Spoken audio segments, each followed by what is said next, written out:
Doctor Puneeth Rajkumar ಹುಟ್ಟುಹಬ್ಬದ ಹಿನ್ನೆಲೆ ಬೆಂಗಳೂರು ನಗರ ಜಿಲ್ಲಾ ಪ್ರವೀಣ್ ಶೆಟ್ಟಿ ಬಣದ ಕರ್ನಾಟಕ ರಕ್ಷಣಾ ವೇದಿಕೆ ವತಿಯಿಂದ ಗಂಧರ್ವ ರಮೇಶ್ ನೇತೃತ್ವದ ತಂಡವು ಕೆಆರ್ ಪುರಂ ಕ್ಷೇತ್ರದ ಹೊರಮಾವು ಬಳಿ ರಕ್ತದಾನ ಶಿಬಿರ ಹಾಗೂ ಅನ್ನ ದಾಸೋಹ ಕಾರ್ಯಕ್ರಮವನ್ನು ನಡೆಸಲಾಯಿತು.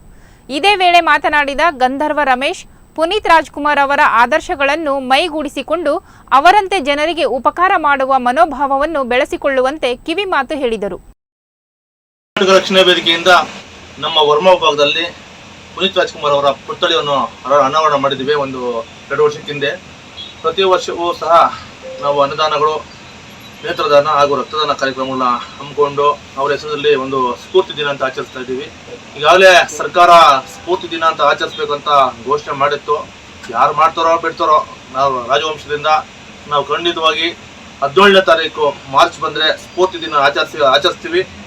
ಯಾಕಂದರೆ ಅವ್ರು ಕೊಟ್ಟಿರ್ತಕ್ಕಂಥ ಒಂದು ಮಾರ್ಗದರ್ಶನ, ಅವರು ನೀಡತಕ್ಕಂಥ ಒಂದು ಕೊಡುಗೆ ಇನ್ನು ಚಿತ್ರರಂಗದಲ್ಲಿ ಯಾರೋ ಒಂದು ಮಹನೀಯರು ಕೊಡೋಕ್ಕೆ ಸಾಧ್ಯ ಇಲ್ಲ. ಅವ್ರ ತಂದೆಯಂತೆ ಮಗ ಅಂತ ನಿರೂಪಿಸಿದ್ದಾರೆ.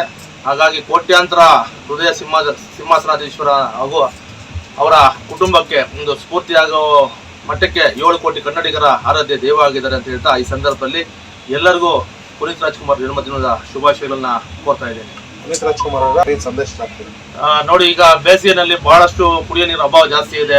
ಈಗ ಇಂಥ ಒಂದು ಸಂದೇಶಗಳೇನಂದ್ರೆ ಅವ್ರ ತಂದೆ ನಾರಾಯಣ ನೇತ್ರಾಲಯಕ್ಕೆ ಒಂದು ಕಣ್ಣು ದೃಷ್ಟಿನ ಇದು ಮಾಡಿ ಎಲ್ಲರೂ ನೇತ್ರದಾನ ಮಾಡಿ ಅಂತ ಮೊಟ್ಟ ಮೊದಲ ಬಾರಿಗೆ ಅವ್ರು ಕೊಟ್ಟಂತ ಮಹನೀಯರು. ತಂದೆಯಂತೆ ಮಗ ಆ ಸಾಧನೆಗಳು ಬಹಳಷ್ಟು ಯುವಕರಿಗೆ ಕೊಟ್ಟಿದ್ದಾರೆ.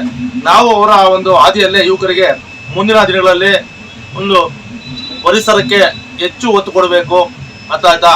ಯಾಕಂದ್ರೆ ಮುಂದಿನ ದಿನಗಳಲ್ಲಿ ಈ ಬೇಸಿಗೆ ಧಗೆ ಮತ್ತೆ ಈ ಒಂದು ಕುಡಿಯ ನೀರು ಅಭಾವಕ್ಕೆ ಹೆಚ್ಚಾಗಿ ಗಿಡ ಮರಗಳನ್ನ ನಾಶ ಮಾಡ್ತಾ ಇದ್ದಾರೆ. ಕಾಂಕ್ರೀಟೀಕರಣ ಜಾಸ್ತಿ ಆಗ್ತಾ ಇದೆ. ಹಾಗಾಗಿ ಸಾಲುಮರದ ತಿಮ್ಮಕ್ಕ ಅಂತವರು ಮತ್ತೆ ನಮ್ಮ ಆತ್ಮೀಯ ಪರಿಸರ ಸ್ನೇಹಿ ನಮ್ಮ ಆತ್ಮೀಯ ಮಂಜೂರವರು ಅವರ ಒಂದು ಸ್ಫೂರ್ತಿದಾಯಕ ನಮಗೆಲ್ಲ.